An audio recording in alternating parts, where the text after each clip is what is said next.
Montagmittag in Frankfurt. Die Spritpreise steigen, dennoch sind die Tankstellen voll.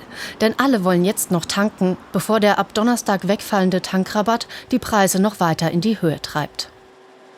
Es ist einfach zu teuer, ja. Es geht richtig in die Geldbörse. Ja. Ich habe Frühschicht, meine früheste Frühschicht fängt um 3 Uhr nachts an, da fährt auf jeden Fall keine Bahn.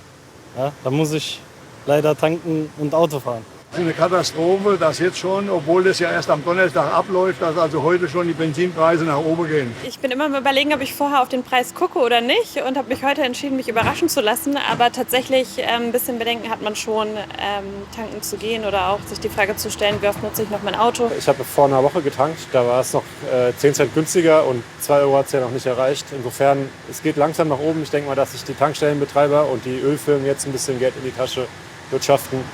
Anfang Juni, zu Beginn des Tankrabatts, wird der Sprit zunächst deutlich günstiger. Der Effekt hält aber nicht lange an. Der ADAC übt deshalb Kritik am Tankrabatt. Es gab eine temporäre Entlastung durch die Energiesteuerabsenkung, aber eben nur eine teilweise, weil das nicht insgesamt weitergegeben wurde. Und wenn man mal anschaut, wie die Mineralölkonzerne die letzten Monate abgeschlossen hat, dann haben die natürlich auch daran verdient. Und das ist schade, weil der Autofahrer und die Autofahrerin doch deutlich zur Kasse gebeten wurden. Daher müssten diese jetzt entlastet und die Spritpreise endlich transparenter werden.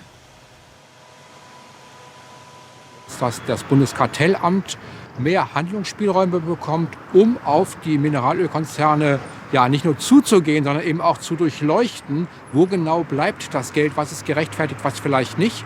Da setzen wir große Hoffnung rein. Das Zweite ist für den Autofahrer, die Autofahrerin sollte die Pendlerpauschale, die Entfernungspauschale nicht erst ab dem 21. Kilometer mit den 38 Cent gelten, sondern schon ab dem 1. Kilometer. Denn viele Pendler fahren ja nur 8, 9 Kilometer. Mit dem Ende des Tankrabatts könnten die Preise deutlich steigen. Rechnerisch um etwa 35 Cent für Benzin und 17 Cent für Diesel. Der ADAC rät: So schnell wie möglich tanken, nicht dann zu tanken, wenn man tanken muss, sondern wenn es günstig ist. Und wann ist es günstig? Nie morgens. Wer also morgens tankt, der wird ganz viel zahlen. Und wer abends tankt, zwischen 19 und 20.30 Uhr in etwa, ja, der ist günstiger. Aber das sind Unterschiede von 10, 12 Cent pro Tag. Bei einer vollen Tankladung ist das ja fast schon ein Mittagessen. Außerdem sollten anstatt Tankstellenketten besser freie Tankstellen genutzt werden. Die geben Sprit günstiger ab. Auch durch Tank-Apps lassen sich in Echtzeit die Preise in der Umgebung vergleichen. Und es gibt noch andere Sparmöglichkeiten. Muss wirklich jede Fahrt sein. Können wir auch mal vielleicht das Fahrrad nutzen, mit dem Nachbarn fahren. Ja, und im Grunde genommen kann jeder für sich ein bisschen was tun. Das fängt bei hohen Drehzahlen an. Das geht weiter bei Reifen, die vielleicht zu wenig Luftdruck haben. Und muss ich wirklich alles, was ich im Auto habe, mitschleppen. Vielleicht auch die 3 vollen Kasten Bier für 3 Wochen. Das muss nicht sein. Die Autofahrerinnen und Autofahrer jedenfalls blicken mit gemischten Gefühlen Richtung Herbst.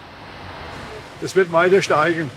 Ja, die Unverschämtheit der Ölmultis, die wird also immer größer.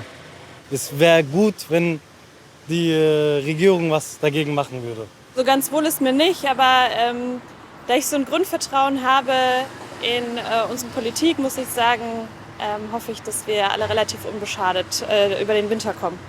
Ich habe zum Glück ein E-Fahrrad und kann es in der Stadt ersetzen. Aber gerade wenn man mit der Familie unterwegs ist, ist es schwierig. Ich habe 2 Kinder und eine Frau und die kriegt man schwierig alle ins E-Fahrrad rein. Gut sind aktuell wohl wirklich nur die dran, die nicht auf einen Pkw angewiesen sind.